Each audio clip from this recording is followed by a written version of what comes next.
Assalamualaikum warahmatullahi wabarakatuh dan selamat sejahtera. Nama saya Nur Suhana Najla binti Khalid Mahmud, nombor kad matrik 113421.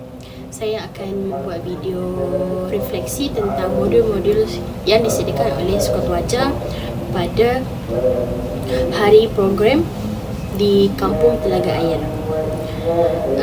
Terdapat 4 modul yang telah kami sediakan, iaitu Skuad Wajah, rogol dan cabul, jenayah cyber dan tentang peranan gender dalam kehidupan.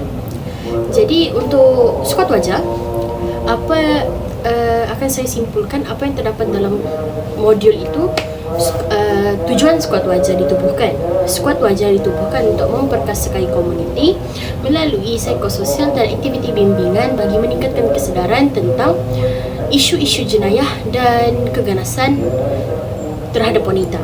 Jadi Skuad Wajah ni lebih tertumpu kepada wanita. Yang kedua ialah rogol dan cabul. Di dalam modul rogol dan cabul, kami memberitahu jenis-jenisnya, mangsa yang menghadapi isu-isu tersebut, kesan maupun tindakan undang-undang yang boleh diambil. Untuk rogol ialah satu situasi yang berlaku apabila seseorang melakukan persetubuhan tanpa kerelaan atau persetujuan mangsa, iaitu melalui paksaan, ukutan dan penipuan. Cabul pula ialah serangan atau gangguan seksual fizikal yang mencabul kehormatan seseorang. Jadi kami juga menyediakan nombor telefon yang boleh kita hubungi jika kita salah satu mangsa ataupun orang yang melihat mangsa isu tersebut. Kita boleh menghubungi yang nombor yang tertera lah. Ketiga ialah jenayah cyber. Jenayah cyber sering dilakukan menggunakan peranti elektronik dan internet. Kami dalam modul tersebut terdapat jenis undang-undang yang boleh diambil jika kita sendiri atau kita mengetahui seseorang yang terlibat dengan jenayah cyber. Okey, dan contoh-contoh kes ada 2, modus operandi percintaan dan menggunakan profil mangsa. Yang keempat, kami ada menyediakan langkah-langkah pencegahan daripada terkena ataupun menjadi mangsa jenayah cyber dan juga saluran aduan. Modul terakhir ialah peranan gender dalam kehidupan. Jantina dan gender adalah 2 perkara yang berbeza. Jantina, biologi dan autonomi struktur tubuh yang menentukan seks seseorang adalah lelaki atau perempuan.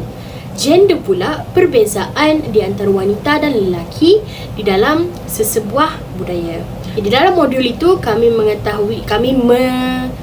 menyatakan kesamarataan gender dan kesaksamaan gender dan juga pengarus peranan gender.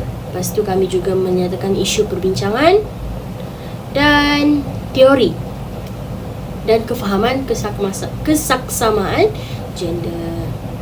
Daripada 4, saya lebih tertarik kepada